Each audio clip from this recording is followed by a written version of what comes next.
Welcome to premise world. இன்றைக்கி வந்து Tuesday work vlog தான் பார்க்க போகிறோம். நேற்றோட விலாகோட கண்டினியூஷன் தான் இது. நேற்று விலாக் பார்க்காதவங்க போய் பார்த்துட்டு வந்துடுங்க. இன்றைக்கி வந்து காலையிலே கொஞ்சம் ஒர்க்லாம் இருந்தது. செவ்வாய்க்கிழமைன்றதுனால வீடெல்லாம் கொஞ்சம் க்ளீன் பண்ணலாம், சாமி கும்பிடணும்னு சொல்லிட்டு டிவியில் வந்து சீரியல் பார்த்துக்கிட்டே நான் வேலை செய்ய ஆரம்பிச்சிட்டேன். முதல்ல வந்து நம்ம டேபிள் மேலே தான் எல்லா பொருளையும் கொண்டு வந்து வைப்பாங்க. சரி, அந்த திங்ஸ் எல்லாம் நம்ம முதல்ல வந்து எடுத்துகிட்டு க்ளீன் பண்ணிடலான்னு பார்த்தேன். நம்ம பூமி எப்போவுமே இந்த டேபிள் மேலே தாங்க வந்து உட்காரும், இல்லைன்னா சேர் மேலே, இந்த மாதிரி மேலே தான் உட்காரும், கீழே உட்காரதே கிடையாது. அதனால் கொஞ்சம் பூனை முடியெலாம் இருந்தது, அதெல்லாம் நம்ம க்ளீன் பண்ணிடலாம் சொல்லிட்டு க்ளீன் பண்ணிகிட்டு இருந்தேன். நம்ம திங்ஸுங்களெல்லாம் முதல்ல ஒதுங்க வச்சுட்டாலே வந்து நம்ம ஈஸியாக வந்து க்ளீன் பண்ணிடலாம். அதனால தான் நான் அதை முதல்ல செஞ்சுட்டு கடகடன்னு சீக்கிரமாக பெருக்கி க்ளீன் பண்ணிட்டேன். நம்ம நாள் முழுக்க வேலை பார்த்துட்டே இருக்காமல் கொஞ்சம் சீக்கிரமாக எல்லா வேலையும் நம்ம ஈஸியாக எப்படி முடிக்கணுமோ அப்படி முடிச்சிட்டோம் அப்படின்னா நம்ம கொஞ்சம் ரெஸ்ட் எடுத்துக்கலாம், ஃப்ரீயாகவும் இருக்கலாம். காலையிலே நம்ம வந்து ஒர்க்கெல்லாம் முடிச்சிடணும் ஃப்ரெண்ட்ஸ். அதே நேரத்தில் காலையிலேயே நான் வந்து துணியெல்லாம் வந்து துவைக்க போட்டாச்சு. அது ஒரு பக்கம் ஓடிட்டுருக்கு.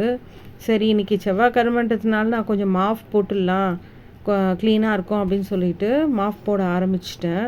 என் பசங்களும் எனக்கு வந்து ரொம்ப ஹெல்ப் பண்ணுவாங்க. வீட்டில் இருக்கனால ஏதாவது சின்ன சின்ன ஒர்க்கெல்லாம் நான் கொடுத்தேன்னா அழகாக செஞ்சு தருவாங்க. நம்ம வந்து பிள்ளைங்களுக்கும் வந்து நம்ம சொல்லி கொடுக்கணும். சொன்னாக்கா அவங்க கண்டிப்பாக செய்வாங்க.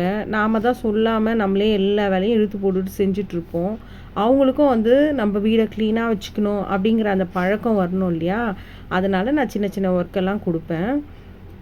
துணியும் வந்து துவைச்சி முடிஞ்சாச்சு. சரி, அதையும் எடுத்து காய போட்டுட்டோன்னாக்கா நமக்கு வந்து கொஞ்சம் ஈஸியாக இருக்கும். அன்னன்னைக்கு கிளாத் அன்னன்னைக்கு நம்ம வந்து துவைச்சிடும்போது நமக்கு வீடே க்ளீனாக இருக்க மாதிரி இருக்கும். நீங்கள் இதை உணர்ந்துருக்கீங்களான்னு சொல்லுங்கள்.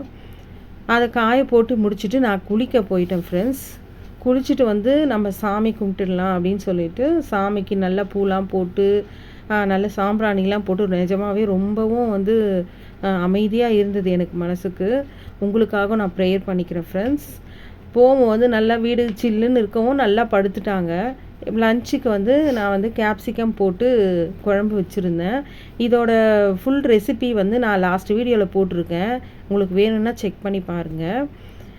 இந்த டேஸ்ட்டாக இருந்தது ஃப்ரெண்ட்ஸ். இந்த குழம்பு, அப்புறம் வத்தல், கொஞ்சம் தயிர் சாதம் இதெல்லாம் வச்சு நாங்கள் வந்து ரொம்ப நல்லா உட்காந்து சாப்பிட்டாச்சு. நாங்கள் தரையில் தான் ஃப்ரெண்ட்ஸ் உட்காந்து சாப்பிடுவோம்.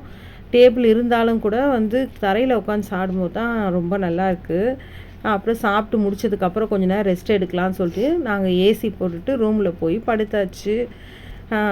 நீங்களும் வந்து கொஞ்சம் நேரம் ரெஸ்ட் எடுங்க, வேலையே செஞ்சுட்டு இல்லாமல். இந்த வீடியோ உங்களுக்கு பிடிச்சிருந்தா லைக் பண்ணுங்கள், ஷேர் பண்ணுங்கள், கமெண்ட் பண்ணுங்கள், மறக்காமல் சப்ஸ்கிரைப் பண்ணிவிடுங்க ஃப்ரெண்ட்ஸ். பாய்.